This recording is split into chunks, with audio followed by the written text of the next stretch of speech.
श्रोते नमस्कार. आरोग्य दर्पण या सदरामध्ये आपलं स्वागत करते. मी नेहा खरे.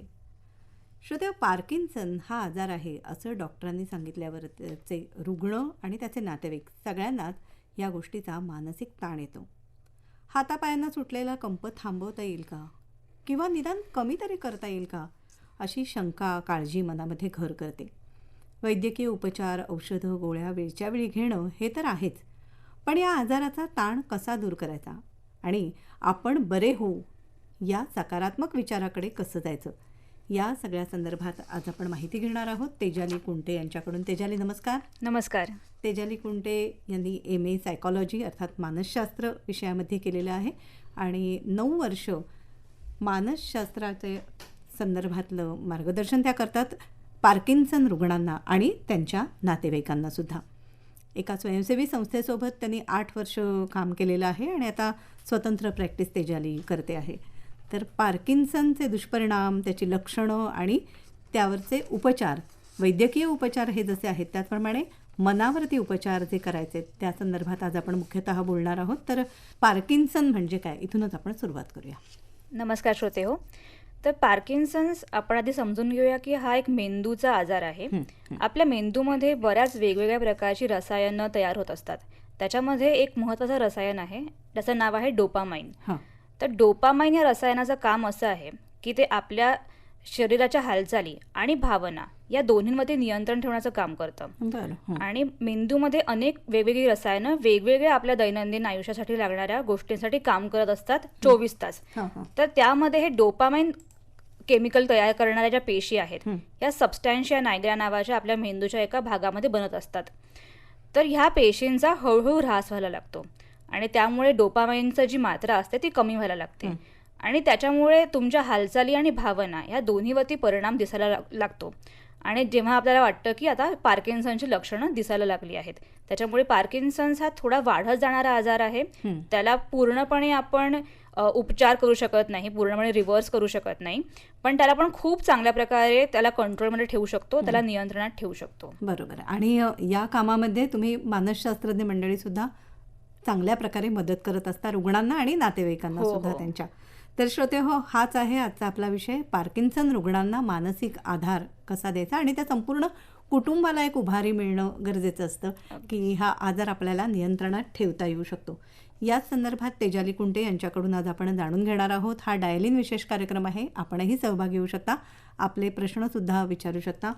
0222281405 आणि 22287408 हे आहेत दूरध्वनी क्रमांक. तेजाली, आम्हाला तू पार्किन्सन आजार मेंदूशी संबंधित आहे हे सांगितलंस, तर मग त्याची लक्षणं काय? मगाशी मी म्हटलं तसं कंप सुटणं हे त्याचं पहिलं लक्षण आहे का? हो, पार्किन्सन्सला आपण मराठीमध्ये कंपवात असं म्हणतो. आणि कंपवात हा शब्द आलाय कंपन म्हणजे थरथरणे, कापणे, ट्रेमर्स या शब्दावरनं. पण आपल्याला हे लक्षात घ्यायला हवं की कंपवात हे जरी आपण त्याला म्हणत असू तरी पार्किन्सन्स म्हणजे फक्त कंपनच का, तर असं नाही आहे. पार्किन्सन्सची अनेक अजून लक्षणं आहेत ज्याच्यामुळे आपल्याला पार्किन्सन्स आहे दिसून येतं. कंपन हे डेफिनेटली एक महत्त्वाचं लक्षण आहे आणि 70 ते 80% पार्किन्सनच्या रुग्णांमध्ये हे लक्षण दिसून येतं. परंतु असेही पार्किन्सनचे रुग्ण आहेत ज्यांना कधी कंपन येत नाही. तर असेही आपण आज लक्षणं जाणून घेऊया. तर जसं मी म्हटलं की डोपामाइन हे आपल्या हालचालींवरती नियंत्रण ठेवतं, त्यामुळे पार्किन्सन्सला आधी मूव्हमेंट डिसऑर्डर असं म्हणूनच जास्त करून त्याला ओळखलं जातं. म्हणजे हालचालींमध्ये आपल्या सूत्रबद्धता न राहणं, बरोबर, नीट न होणं. बरोबर. सो हालचालींबरोबर काय कुठले लक्षणं आपल्याला दिसून येतात त्याला आपण मोटर सिम्पटम्स म्हणतो. म्हणजे चालताना तोल जाणं किंवा आपल्या हालचालींची गती अतिशय मंदावणं किंवा कंपन येणं, हात पाय तोंडामध्ये सुद्धा कंपन येऊ शकतात. स्नायूंमध्ये कडकपणा जाणवतो किंवा आपलं जे पोश्चर आहे ते थोडंसं पुढे झुकल्यासारखं वाटतं. त्याचबरोबर चेहराही एक भावनाहीन चेहरा आपण म्हणतो तसा दिसायला लागतो, निर्विकार. तर ह्याला आपण म्हणतो मोटर सिम्पटम्स, जी आपली जास्त करून हालचालींशी निगडीत लक्षणं असतात, जी सहजा समोरच्या व्यक्तीला दिसून येतात. आणि त्याच्यामुळे हीच लक्षणं असतात जी पहिल्यांदा आपल्या निदानापर्यंत आपल्याला पोहोचवतात. पण पार्किन्सन्स हा तर दिसून येणाऱ्या लक्षणांच्या सुद्धा खूप जास्त त्याचा आवारा आहे.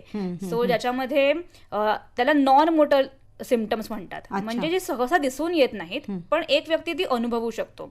आणि बऱ्याचदा हे कळत नाही की कदाचित ही पार्किन्सनची लक्षणं असू शकतात. ही जी मोटर सिम्पटम्स आहेत ती येण्याच्या आधी सुद्धा ही नॉन मोटर सिम्पटम्स असू शकतात. जसं की डिप्रेशन, नैराश्य, एन्झायटी, खूप मनामध्ये भीती दाटून येणं, किंवा ॲपॅथी म्हणजे अगदी जगण्यात काही स्वारस्यच नाही आहे असं वाटणं. झोपेच्या तक्रारी असतात, काही लोकांना भ्रम किंवा आभास होतात, बद्धकोष्ठता, आपल्या पचनाची तक्रारी किंवा युरिनरी प्रॉब्लेम्स असतात, आणि काही व्यक्तींना बौद्धिक पातळी सुद्धा मंदावण्याच्या शक्यता असतात. तर अशी ही जी लक्षणं असतात त्याच्यासाठीही तेवढंच काम करणं महत्वाचं आहे, कारण का ती लक्षणं सुद्धा आपल्या मोटर सिम्पटम्स एवढीच महत्वाची असतात. बरोबर. पण मग पहिली प्रतिक्रिया काय असते सर्वसाधारणपणे रुग्णांची आणि त्यांच्या नातेवाईकांची? साधारणतः जेव्हा पार्किन्सन्सचं निदान होतं तेव्हा पहिली प्रतिक्रिया बरेचदा एक धक्का बसल्याची असते, की मला कसं झालं, मी काय केलं. कारण का पार्किन्सनची जी लक्षणं आहेत किंवा पार्किन्सनचे निदान आहे त्याचं आपल्याला असं एक्झॅक्टली सांगता येत नाही की कुठल्या कारणामुळे झालंय. बरीच कारणं असू शकतात, म्हणजे अनुवंशिकता असू शकते, किंवा काही तुमची हेड इंजुरी झालेली असू शकते, किंवा कुठल्या काही केमिकल्समुळे झालेलं असू शकतं.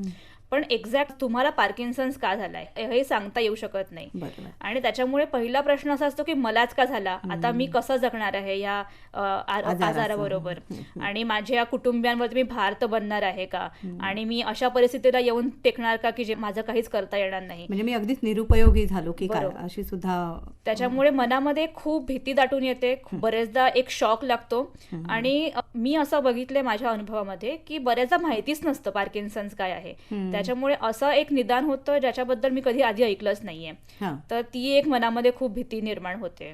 आपण मगाशी विषय सांगितला आणि त्याबरोबर लगेचच फोन सुद्धा यायला लागले, तर फोन आपण घेऊया. एक आणखी 5 मिनिटांनंतर आपण फोन घेऊया. आता आपण उपचार पद्धती, त्याच्यामधला म्हणजे महत्त्वाचा मानसिक उपचारांचा जो भाग आहे त्याविषयी आपण बोलूया. तर त्याचे टप्पे काय आहेत? सर, मला एक हे पण सांगायचं आहे की ही जी पार्किन्सनची लक्षणं असतात ती सगळ्यांमध्ये एकसमान नसतात. 2 व्यक्ती पार्किन्सनच्या वेगवेगळी लक्षणं असू शकतात. तर काहींना नॉन मोटर सिम्पटम्स असतात, काहींना असतात असंच नाहीये, काहींना नसतात तेवढे. तर ह्याच्यामध्ये तुमच्या औषधांबरोबरच फिजिओथेरपी, स्पीच थेरपी, समुपदेशन, भाषा थेरपी म्हणजे स्पीच थेरपी, किंवा आहार तज्ञांचं मार्गदर्शन, या सगळ्या गोष्टींनी तुम्ही तुमचा आजार नियंत्रणामध्ये ठेवू शकता.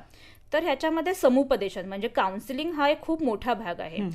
जसं मी म्हटलं की एक पहिली प्रतिक्रिया असते की एक धक्का बसणं किंवा न स्वीकारणं, आणि आपण जोपर्यंत हा आजार स्वीकारत नाही तोपर्यंत त्याची आपण खूप चांगल्या प्रकारे काळजी घेऊ शकत नाही, आणि त्याच्यामुळे बरेच अडथळे निर्माण होतात. म्हणजे आपण लोकांपासून दूर व्हायला चालू करतो, किंवा एकटेपणा यायला लागतो, किंवा आपला आत्मविश्वास कमी होतो, डिप्रेशन येऊ शकतं, भीती वाटायला लागू शकते की मी सारखं बाहेर जाईन तर माझा तोल जाईल की काय, किंवा लोक मला हसतील का, लोक काय म्हणतील.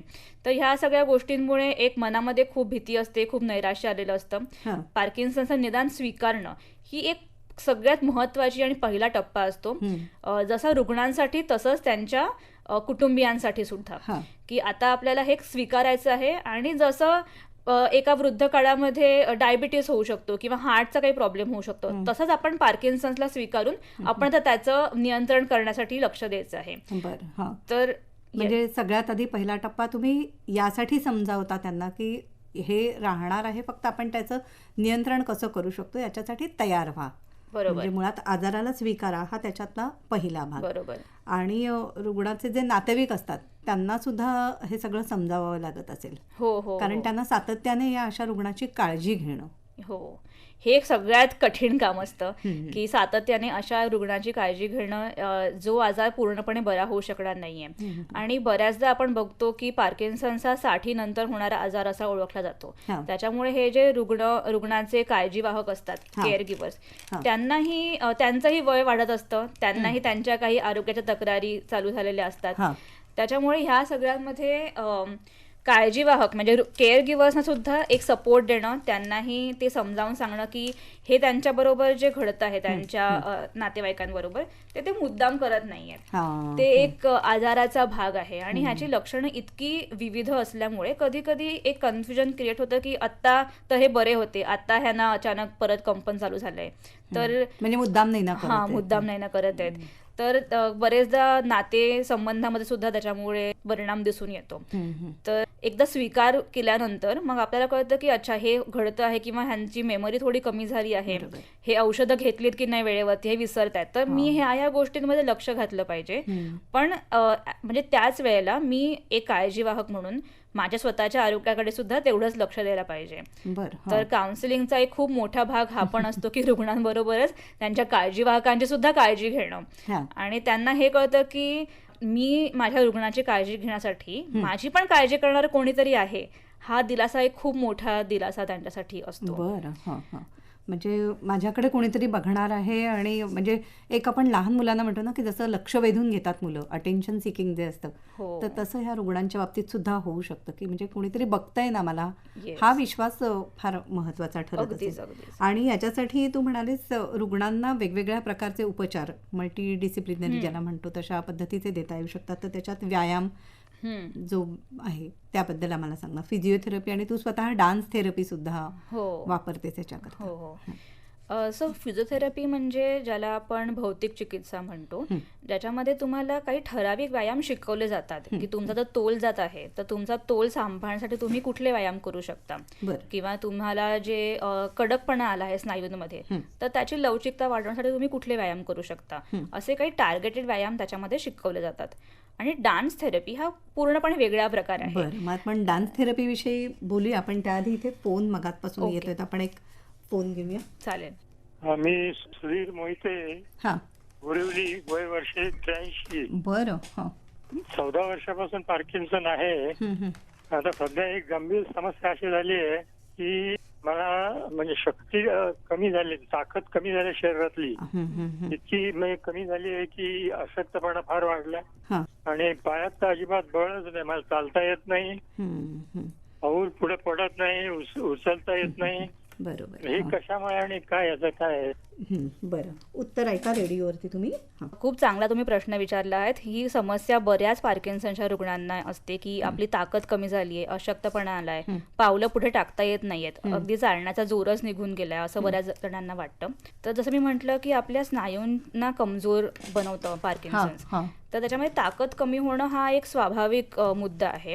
आणि आपली ताकद कमी झाल्याने काय होतं, आणि आपल्या हालचालींची गतीही मंदावलेली असते, त्याच्यामुळे थकवा खूप लवकर यायला लागतो. म्हणजे जर तुम्ही आधी कदाचित 1 तास व्यायाम करू शकत होतात तर आता कदाचित 15 मिनिटांमध्ये तुम्हाला थकवा यायला सुरू होतो. तर याच्यासाठी 2 गोष्टी तुम्हाला करणं खूप आवश्यक आहे. एक तर तुमचं आहाराकडे तुम्हाला लक्ष द्यायचं की आपल्याला जेवढं पोषण आवश्यक आहे तेवढं आपल्या आहारामधनं पोषण आपल्याला मिळतंय का. त्याचबरोबर असे व्यायाम तुम्हाला करायला हवेत ज्याच्यामुळे तुमच्या स्नायूंना बळकटी येईल, ज्याला आपण स्ट्रेंथ ट्रेनिंग व्यायाम म्हणतो. अगदी सुरुवातीला तुम्ही 10 मिनिटापासून सुरू करू शकता. 10 मिनिटं करा, 5 मिनिटं हवं तर मध्ये ब्रेक घ्या, मग परत 10 मिनिटं करा. पण हे व्यायाम म्हणजे काय प्रकारचे, हातापायाच्या हालचाली कशा करायच्या असतात, थोडंसं काही सांगता येईल का?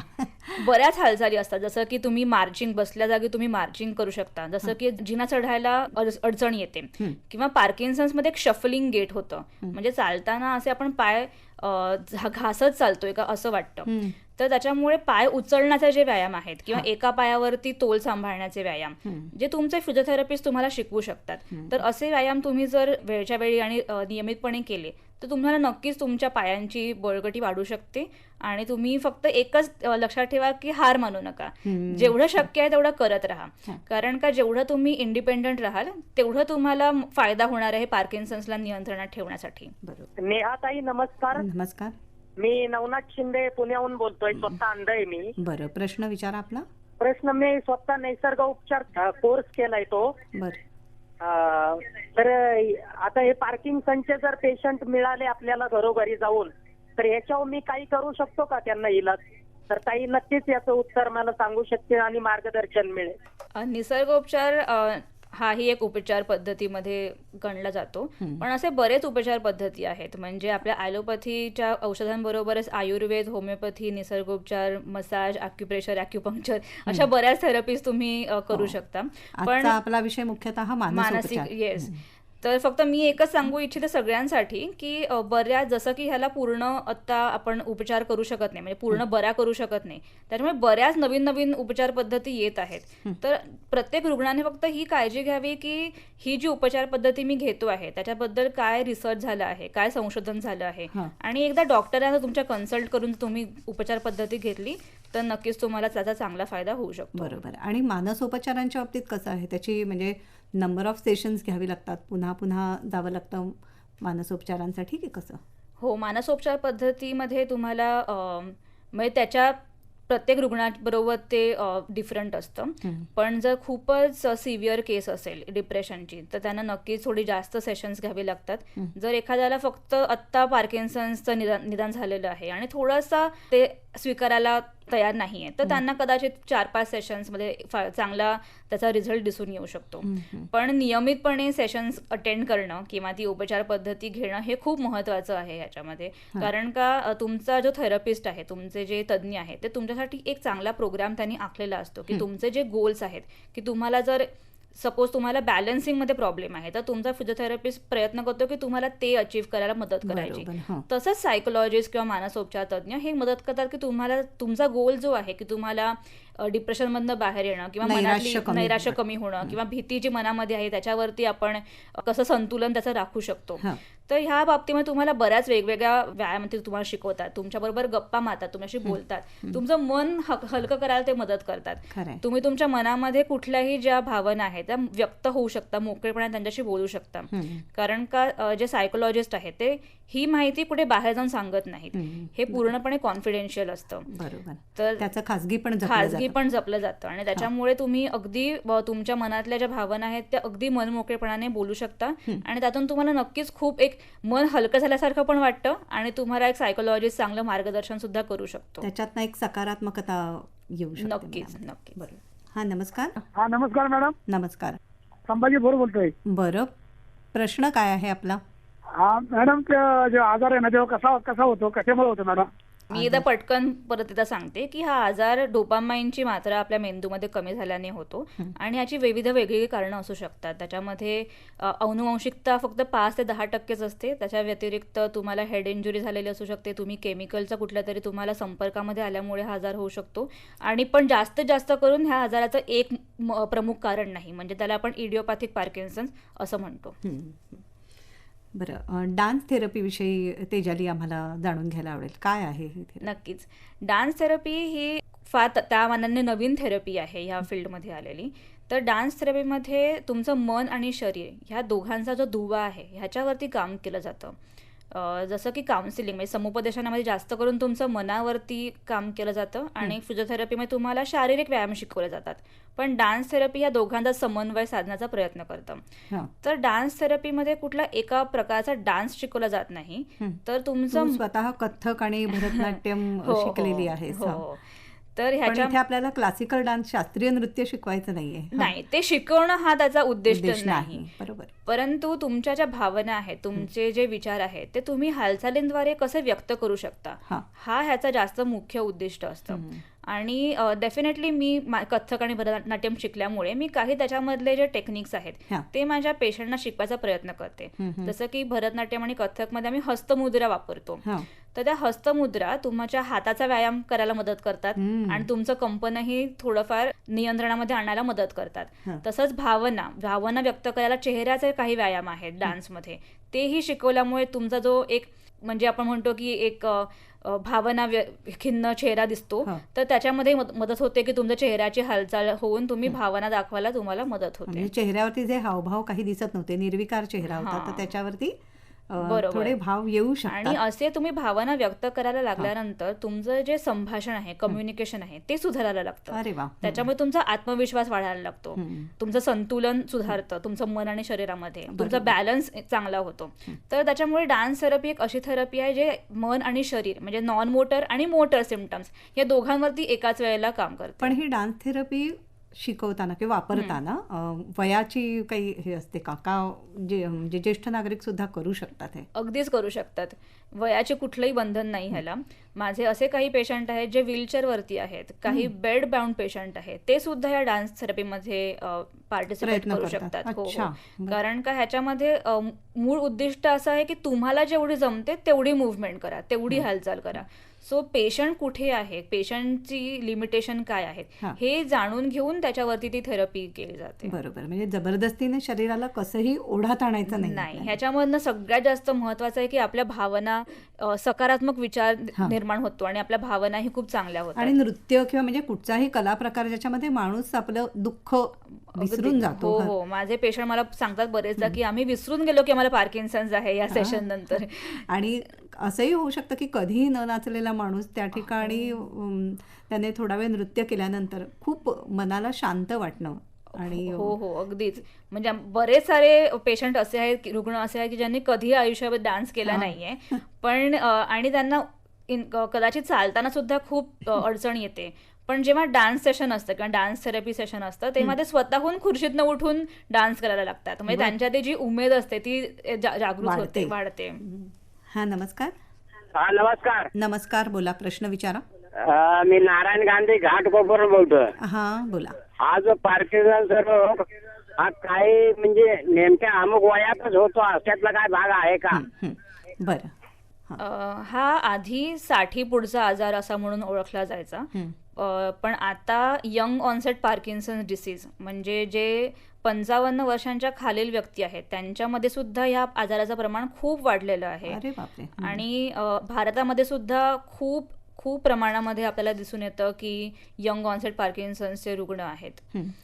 तू स्वतः मानसशास्त्रज्ञ म्हणून काम करतेस आणि त्यातही पार्किन्सन ह्या आजारावर तू विशेषतः लक्ष केंद्रित केले, तर यासाठी एका संस्थेसोबतही तू काम केलेस, तर अशा संस्थांची मदत ही होऊ शकते का? सपोर्ट ग्रुप्सची मदत? हो, खूपच होऊ शकते मदत. मी ज्या संस्थेबरोबर काम केलं त्याचं नाव आहे Parkinson's disease and movement disorder society, PDMDS. ही बॉम्बे हॉस्पिटलमधल्या डॉक्टर भीम सिंगल ह्या प्रख्यात न्यूरोलॉजिस्ट यांनी चालू केलेली संस्था आहे. या संस्थेचे बरेच सपोर्ट ग्रुप सेंटर्स आहेत, म्हणजे जिकडे हे पार्किन्सनच्या व्यक्ती एकत्र येतात आणि त्यांना हेच पर्यंत जाणवतं की मी एकटा नाही आहे ह्या लढ्यामध्ये, माझ्याबरोबर अजून असे बरेच सहभागी आहेत की ज्यांना सुद्धा पार्किन्सन झालेलं आहे आणि आपण ह्याला एकत्र येऊन सामना करूया. सो एक त्यांच्यामध्ये एक हुरूप निर्माण होतो आणि एकटेपणा कमी होतो. बरेचदा असं वाटतं की आपल्याला तर कोणी समजून घेणार नाही, मी आता एकटा पडेन की काय, तर ह्या सपोर्ट ग्रुपमुळे, ह्या समूहामुळे त्यांना एक ती उमेद मिळते की मी एकटा नाहीये. तिकडे परत फिजिओथेरपी, स्पीच थेरपी अशा मल्टीडिसिप्लिनरी थेरपीजवरती काम केलं जातं आणि ह्या सगळ्या सेवा मोफत पुरवल्या जातात. बरं. तर याचाही चांगला उपयोग होऊ शकतो. हो हो. काही रुग्णांचे अनुभव आम्हाला सांगशील का? हो, नक्कीच. की ज्यांना एक आधार मिळाला, मानसिक बळ मिळालं या आजाराशी लढण्यासाठी. एक माझ्याकडे रुग्ण होते जे 55 वर्षांच्या खाली म्हणजे यंग ऑनसेट पार्किन्सन्स गटामधले रुग्ण होते. तर त्यांना ते कंपन जे यायचं हातामध्ये त्याची खूप लाज वाटायची. असं वाटायचं की सारखं लोक आपल्याकडे बघतायत, माझ्याकडे बघून हसतायत, तर मनामध्ये खूप भीती निर्माण व्हायची. आणि ते अशा वयामध्ये होते जेव्हा त्यांच्या खूप उमेदीचा काळ होता त्यांच्या ऑफिसमध्ये सुद्धा. तर त्यांना खूप इच्छा होती की त्यांनी प्रेझेंटेशन करावं किंवा एखादा ग्रुप लीड करावा, पण ते त्यांच्याकडनं शक्य होत नव्हतं, कारण का त्यांना त्या कंपनामुळे त्यांचा आत्मविश्वास खूप कमी झाला होता आणि ते सारखं त्यांच्या खिशामध्ये हात ठेवून चालायचे, कारण का ते कंपन लपावं लोकांकडनं. हो, पण गंमत अशी आहे पार्किन्सन्समध्ये की जेव्हा तुम्हाला टेन्शन येतं, जेव्हा तुम्ही तणावामध्ये असता, तेव्हा ऍक्च्युली तुमचं कंपन वाढतं किंवा तुमचं जे शारीरिक हालचालींवरती जो होणारा परिणाम आहे तो जास्त दिसून येतो जेव्हा तुम्ही मानसिक रित्या खूप चांगल्या अवस्थेमध्ये नाही आहात. तर त्याच्यामुळे ते हात जरी खिशामध्ये असेल तरी तो सारखा थरथरत राहायचा. आणि आता जसं कंपनीमध्ये कळायला लागलं की ह्यांना पार्किन्सन्स आहे किंवा काहीतरी ह्यांच्याबरोबर वेगळं आहे, आजार आहे, तर अर्थातच त्यांचं प्रमोशनही तिथे अडलं होतं. तर ह्या काउन्सिलिंग सेशन्समध्ये त्यांना हे आम्ही प्रयत्न केला मी समजवण्याचा की आता ही गोष्ट आपल्याला ॲक्सेप्ट करायची आहे, आपल्याला स्वीकारायची आहे. जसं आपण कुठलीही दुसरी गोष्ट स्वीकारतो आयुष्यामध्ये तशी ही गोष्ट स्वीकारायची आहे. आपल्याला पार्किन्सन्स बरोबर मैत्री करून बघायचंय, कारण का कुणालाही जेव्हा टेन्शन येतं तेव्हा आपण आपल्या शरीरामध्ये त्याचे वेगवेगळी कंपनं होऊ शकतात. म्हणजे पार्किन्सन्स असो किंवा नसो, म्हणजे आपल्याला कदाचित कधी कधी आपला पाय थरथरतो, आपल्याला पोटामध्ये धडधड होते किंवा छातीत धडधड होते, तर हे सामान्य कुठल्याही व्यक्तीला होऊ शकतं. तर आपण असं बघूया की पार्किन्सन्समध्ये हे लक्षण तुम्हाला कंपनाच्या स्वरूपामध्ये दिसायला मिळते. तर आपण इतक्या नॉर्मल पद्धतीने त्याच्याकडे बघायचा प्रयत्न करून बघूया. आणि पार्किन्सन झाला म्हणून आपण आयुष्य एन्जॉय करायचं किंवा जगायचं थांबवू नकोया. आणि असं करून हळूहळू त्यांचा स्वीकार करून मग त्यांचा आत्मविश्वास वाढवण्याचा प्रयत्न केला. आणि ह्याचं खूप छान उदाहरण झालं की त्यांनी कंपनीत स्वतःहून जाऊन सांगितलं की मला पार्किन्सन्स आहे, मला 5 मिनिटं ह्या रोगाबद्दल बोलायचं आहे, जेणेकरून जनजागृती मी करू शकतो. म्हणजे जी व्यक्ती हे लपवायचा प्रयत्न करत होतं तो ॲडव्होकेट करायला लागला. तर मला ह्याच्यामध्ये एक मायकेल जे फॉक्स, एक अमेरिकन खूप सुपरस्टार आहेत, त्यांना खूप कमी वयामध्ये म्हणजे ते फक्त 29 वर्षांचे असताना पार्किन्सन्स झाला. सो त्यांनी खूप छान वाक्य लिहिलंय की ॲक्सेप्टन्स इज नॉट रेझिग्नेशन. म्हणजे आपण स्वीकारतो म्हणजे आपण हार मानत नाही. तर सगळ्या पार्किन्सनच्या रुग्णांना मला हेच सांगायचंय की आपण पार्किन्सनशी मैत्री करूया, आपण हार मानू नकोया. आणि कुठल्या काही गोष्टी आपल्याला जमत नाहीत त्याच्यापेक्षा आपल्याला काय जमतंय अजूनही, किंवा अजून आपण कुठल्या गोष्टी चांगल्या प्रकारे करू शकतो याच्याकडे आपलं जास्त लक्ष केंद्रित करूया. हॅलो, हा बोला. हा, मी गोरेगाव रायगडमध्ये रसिकलाल गांधी. माझ्या मिसेसना पार्किन्सन आहे, गेल्या 9 वर्षापासून आहे. तिचं वय 68 आहे. अच्छा, बर. हॅलो, हा येत ऐकू. तिचं वय 68 आहे वय. तिला आता ट्रीटमेंट चालू आहे, ते ना स्टेंडोपा प्लस, स्टेंडोपा CR वगैरे गोळ्या चालू आहेत, पण अजून हात थरथर कमी येत नाहीये. अच्छा. आणि हा मेंदूपासून प्रकार असतो का हे, आणि त्याला दुसरं काय ट्रीटमेंट आहे का अजून नवीन? हा, बरं. तुम्ही जसं म्हणालात की त्यांना 68 वर्ष आहे त्यांचं आता वय आहे आणि त्यांना 9 वर्षापासून पार्किन्सन्स आहे. तर या पार्किन्सनच्या ज्या गोळ्या असतात म्हणजे एक लिव्होडोपा केमिकल असतं जे डोपामाइन आपल्या मेंदूमध्ये तयार करण्याचं काम करतं. तर कुठल्याही दुसऱ्या गोळीप्रमाणेच किंवा कुठल्याही उपचार पद्धतीप्रमाणे पहिले काही वर्ष त्याचा खूप चांगला फायदा होतो. पण जसं जसं पार्किन्सनची गती वाढायला लागते आणि एखाद्याला खूप वर्षापासून पार्किन्सन्स आहे तर या गोळ्यांची ताकद थोडी कमी व्हायला लागते. म्हणजे आता या गोळ्यांना सवय झाली आहे, शरीराला सवय झाली आहे गोळ्यांची. तर पण ह्याच्यामध्ये थोडासा एक कन्फ्युजन हे असतं की एका ह्याच्या लिमिटच्या पुढे ह्या गोळ्या वाढूही शकत नाही, कारण का त्याचे नंतर साईड इफेक्ट जाणवू शकतात. तर त्याच्यामुळे मी हे सजेस्ट करेन की तुम्ही गोळ्या तुमच्या ज्या न्यूरोलॉजिस्टने सांगितल्यात त्याचा फॉलोअप मात्र वेळच्या वेळी करत जा. म्हणजे 3 महिन्यांनी बोलावलं सल्ल्याने याच्यावरची औषध योजना करणं हे अत्यंत महत्त्वाचं, खूप महत्त्वाचं आहे. पण त्याच्याबरोबरच सकारात्मक दृष्टिकोन ठेवणं हे खूप महत्त्वाचं आहे. काही रिलॅक्सेशन पद्धती आहेत, जसं की तुम्ही श्वासावरती केंद्रित करू शकता लक्ष तुमचं, किंवा 4 काउंट्समध्ये श्वास आत घ्या, 4 काउंट्समध्ये श्वास बाहेर सोडा, किंवा माइंडफुलनेस रिलॅक्सेशन टेक्निक्स आहेत, प्रोग्रेसिव्ह मसल रिलॅक्सेशन टेक्निक आहे, किंवा तुम्हाला कुठलीही गोष्ट जी आवडत असेल, तुम्हाला जर गाणं ऐकायला आवडतं तुम्ही गाणं ऐका. म्हणजे तुम्हाला जेव्हा वाटते की आता माझे ट्रेमर्स खूप वाढले आहेत तेव्हा अशी एखादी गोष्ट करा जी तुम्हाला रिलॅक्स करते. तुमचा ताण कमी झाल्याने कंपनामध्ये सुद्धा थोडी कमी होण्याची शक्यता असते. आणि पार्किन्सन्समध्ये एक ऑन आणि ऑफ पिरियड असतो. म्हणजे तुम्ही जेव्हा गोळी घेता त्याच्यानंतर काही तास त्या गोळीचा परिणाम तुम्हाला दिसून येतो, म्हणजे तुमची लक्षणं कंट्रोलमध्ये असतात. त्याच्यानंतर काही तासांसाठी तुम्हाला ऑफ पिरियड असतो. तर तुम्ही तुमच्या ज्या महत्त्वाच्या गोष्टी आहेत आयुष्यामध्ये, म्हणजे तुम्हाला काही कुठे साईन करायचे आहे, काही काम करायचं आहे, बाहेर जायचं आहे, तर ह्या सगळ्या तुमच्या ज्या दैनंदिन आयुष्याच्या गोष्टी आहेत ह्या तुम्ही तुमच्या ऑन पिरियडमध्ये करण्याचा प्रयत्न करा, जेणेकरून तुमच्या ऑफ पिरियडमध्ये तुम्हाला त्याचा जास्त त्रास होणार नाही. थोडेफार जीवनशैलीमध्ये आपण बदल केले तर हा आजार खूप चांगल्या प्रकारे नियंत्रणामध्ये ठेवता येऊ शकतो. हा, नमस्कार. हॅलो, हा बोला. हा नमस्कार, मी लीलाधर चोपडे बोलतोय कारंजा खाडगेवरनं.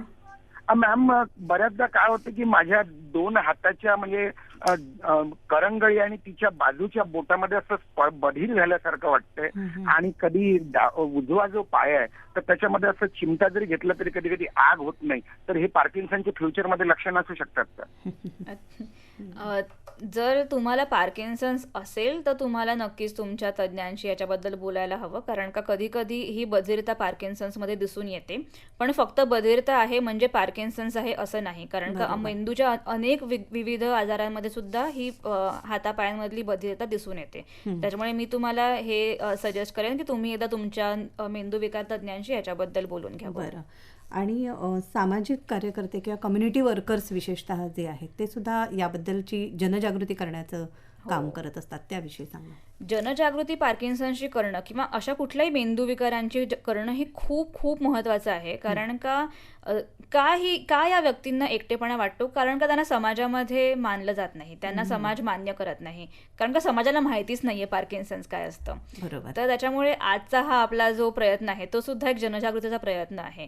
तर त्यानुसार आमच्याबरोबर काही कम्युनिटी वर्कर्स काम करतात, जे वेगवेगळ्या कम्युनिटीजमध्ये जाऊन वस्ती पातळीवरती जाऊन ते घराघरामध्ये जाऊन त्यांना सांगायचं काम करतात की अशी कुठली व्यक्ती असेल तर त्यांना उपचार आहेत, तुम्ही त्यांना घरामध्ये ठेवू नका, हे विचार करून की ह्याच्यावरती काहीच केलं जाऊ शकत नाही. तर जनजागृती करणं खूप महत्त्वाचं आहे.